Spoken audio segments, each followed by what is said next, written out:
এমন পশুদের মতো আচরণ করে ঘরে বাহিরে কিভাবে মানুষ বলে নিজেকে পরিচয় দেন আপনারা? আমার একমাত্র ছেলে, বয়স 2 বছর 3 মাস। ওর বাবা মালয়েশিয়ায় থাকে।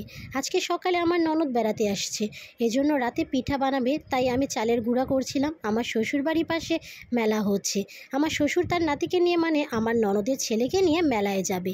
তখন আমার ছেলেটা তার দাদার সাথে যাওয়ার জন্য বায়না করছিল, কান্না করছিল, কিন্তু আমার শ্বশুর নেবে না। এজন্য আমার ছেলেকে বলছে, তোর আম্মুর কাছে থেকে টাকা নিয়ে আয়। এই বলে আমার শ্বশুর তার নাতিকে নিয়ে মেলায় চলে গেছে।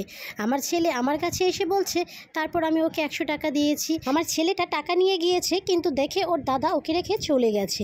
এজন্য আমার ছেলে অনেক কান্নাকাটি করতেছিল। আমি রান্নাঘরে ছিলাম আর আমার ছেলে ওর দাদুর কাছে ছিল। আমার ছেলে নাকি ওর দাদুকে কান্নাকাটি করে বিরক্ত করছে। বাচ্চা ছেলে হয়তো দুষ্টামি করেছে, এজন্য আমার শাশুড়ি ওকে কী দিয়ে যেন মেরেছে। তখন আমার ছেলে অনেক জোরে কান্না করছে। ওর কান্না শুনে আমি ঘরে গিয়ে দেখি চোখের নিচে কালো হয়ে একদম লাল হয়ে গিয়েছে। আমার ছেলে বলছে ওর দাদু ওকে মেরেছে, কিন্তু আমার শাশুড়ি প্রথমে অস্বীকার করলেও পরে স্বীকার করে যে সে অধৈর্য হয়ে নাকি তাকে চামচ দিয়ে বাড়ি দিয়েছে, কিন্তু জোরে মারতে চায়নি। আমার আর কোনো দেবর নেই। আমার হাজবেন্ড আর তার একটা বোন, তারও বিয়ে হয়ে গেছে। হাজবেন্ড মালয়েশিয়া থাকে আর আমার শ্বশুর কিছু করে না। হাজবেন্ডের ইনকামে পুরো সংসার চলে। সংসারে আমি, আমার ছেলে, আমার শ্বশুর শাশুড়ি, সংসারে সব কাজ আমি করব। তারপর আমার ছেলেটাকে তারা একটুও দেখবে না। ছেলের বাবাকে বললে বিশ্বাসই করতে চায় না। আমি বুঝতে পারি না তারা কেন এমন করে। তারা তাদের মেয়ে ছাড়া কিচ্ছু বোঝে না। ছেলে এত কিছু করার পরও ছেলে, ছেলের বউ, বাচ্চা তাদের কাছে ভালো না। আমার হাজবেন্ড কিছু বললেই এমনভাবে কান্নাকাটি করে আর বলে মা বাবার খেদমত করা ছেলের দায়িত্ব, আর এই দায়িত্ব যদি ছেলে পালন না করে আল্লাহ যেন তার বিচার করে। আরও অনেক কিছু বলে।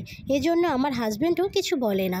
কিন্তু আজকের এই ঘটনার পর কিভাবে চুপ করে থাকবো বলেন তো আপনারা? আপুটা বাচ্চার একটা ছবিও দিয়েছিল, গালের এক পাশ পুরো চোখের নিচে লাল হয়ে গিয়েছিল। এমতো অবস্থায় কি করা যায়, এরকম অবস্থা আর কি। আমার বিয়ে হয়েছে 3 বছর। স্ত্রীকে নিয়ে ঢাকায় থাকি। আমার ছোটো ভাই ঢাকাতে একটা পাবলিক ইউনিভার্সিটিতে পড়ে, তো তাকে আমার স্ত্রী আমাদের সাথে রাখতে নারাজ ছিল। এই নিয়ে সে অনেক রাগারাগি করে, তার নাকি প্রাইভেসিতে বা অন্যান্য আরও কী যেন সমস্যা। তখন তার এই জেদের কারণে আমি ভাইকে হলে রাখি। টাকার সমস্যা নাই, কারণ আব্বা তাকে যথেষ্ট দেয়। আমি ছাত্র থাকাকালীন আমাকেও দিত। এখন আমার স্ত্রী চায় তার ভাই আমাদের সাথে থেকে কলেজে পড়ুক, এখন থেকে অ্যাডমিশনের জন্য শুরু করুক। এখন আপনারই বলেন, এই কথা শোনার পর আমার কেমন রিয়েক্ট করা উচিত? আমার স্ত্রীকে বলেছি মাসে 1 থেকে 2 বার বেরিয়ে যাক, এখানে থাকার দরকার নেই। সে বলে এখানে বেডরুম খালি, থাকতে বাইরে কেন থাকবে, এত কষ্ট কিভাবে করবে সে? আমি তাকে কিছু বলি না। আল্লাহ কি তাকে জ্ঞান দেয়নি? সে যে আমার ভাইকে রাখা নিয়ে কেমন ভাবনা রাখছিল, সে তার জেদ ধরে রেখেছিল এখনও, আর বলে তার ভাই কিভাবে থাকবে বলেন তো দেখি। আমি বারণের পরেও আমার শাশুড়ি আর তার ভাই তো ভেবেছে আমি রাজি। তো তাকে কয়েকদিন বললাম যে বলে দাও অন্য কোথাও যেয়ে থাকতে। আমি বললে ব্যাপারটা খারাপ দেখায়। সে বললেই না এখানেই থাকবে তার ভাই, রুম খালি থাকতে অন্য কোথাও কেন যাবে। তো আমি শাশুড়িকে বলি যে ওর জন্য কোনো হোস্টেল দেখেন। শাশুড়ি বলে ও তো এখানে থাকবে, তোমার স্ত্রী তো বলল। আমি বললাম এখানে থাকতে পারবে না, আপনার মেয়েকে তো বলেছিলাম, কই আপনাকে বলেনি? পরে বলে আচ্ছা সমস্যা নেই, হোস্টেল দেখে নিন, যেহেতু এখানে থেকে পড়াশোনা করবে। এখন আমার স্ত্রী আমাকে বলে আমি ছোট লোক, এটা ওটা নানান কথা। আপনারাই বলেন এখানে আমার কি কোনো ভুল হয়েছে? পরে এখন তারা নাকি ছেলেকে গ্রামে নিয়ে যাবে, শহরে রেখে পড়াশোনা, সব মিলিয়ে কঠিন হয়ে যাবে। এখন স্ত্রী আমার সাথে এটা নিয়ে রাগারাগি করছে, যদিও তার এই রাগারাগি অনর্থক, কারণ সব কিছু তার পক্ষে নিয়ে যাবে আমার দিকে অন্যায় করে, তাও তো ঠিক না, তাই না?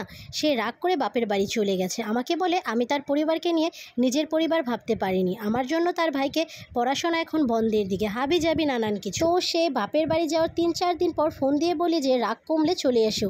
সে বলে আমার কাছে আর আসবে না, আমি তার পরিবার নিয়ে আপন করে নিতে পারিনি।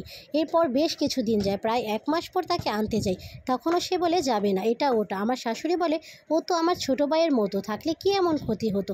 সেও নানান কথায় তর্ক বিতর্ক শুরু করে দেয়, কিন্তু তাকেও সময় দিয়েছি প্রায় 2 মাস। সে তার সিদ্ধান্তে অটল। আমি জানি ডিভোর্স কোনো সমাধান নয়, কিন্তু এই ধরনের মেন্টালিটির মেয়ের সাথে কি করা উচিত?